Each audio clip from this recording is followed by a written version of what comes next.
కన్నయ్యకి ఇష్టమైన వెన్న ఎలా రెడీ చేసుకోవాలో ఈ వీడియోలో చూసేద్దాం రండి. ఈ వెన్న అంటే కన్నయ్యకి చాలా ఇష్టం. ఈ వెన్న కోసమే కన్నయ్య ఒక చిలిపి దొంగగా మారాడు. చాలా ఈజీ ప్రాసెస్ అండి. సో మీరు రోజు పాలు తీసుకుంటారు కదా, దానిపైన వచ్చే మిగడ్ని కొన్ని రోజులైతే దాచిపెట్టి ఉండాల్సి వస్తుంది.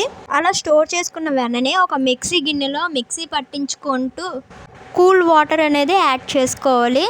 నుండి మజ్జిగ జారిపోయి వెన్న అనేది రెడీ అవుతుంది. మీరు ఇట్లనే ఉంచుకోవచ్చు, లేకపోతే నెయ్యిలా ప్రిపేర్ చేసుకోవచ్చు. మేమైతే నెయ్యిలా ప్రిపేర్ చేసుకుందామని ఫ్రిడ్జ్లో పెట్టేస్తున్నాం 1 అవర్ పాటు. 1 అవర్ ఫ్రిడ్జ్లో స్టోర్ చేస్తే వెన్న కరిగి నెయ్యి వాసన అనేది బాగా స్ప్రెడ్ అవుద్ది అనమాట. సో ఇలా స్టవ్ మీద పెట్టుకొని లో ఫ్లేమ్లో మరిగిస్తూ ఉంటే నెయ్యి వాసన అనేది స్ప్రెడ్ అవుద్ది అనమాట. చూస్తున్నారు కదా, ఇలా పూసలుగా వచ్చిన నెయ్యిని చిన్న లో ఫ్లేమ్లో మరిగిస్తున్నాము. ఇది మరగడానికి ఒక 30 మినిట్స్ అయితే పడుతుంది. మీరు ఈ నెయ్యిని స్టోర్ చేసుకుంటూ దీపారాధనకి కానీ డాల్ రైస్లో కానీ తినడానికి చాలా బాగుంటుంది.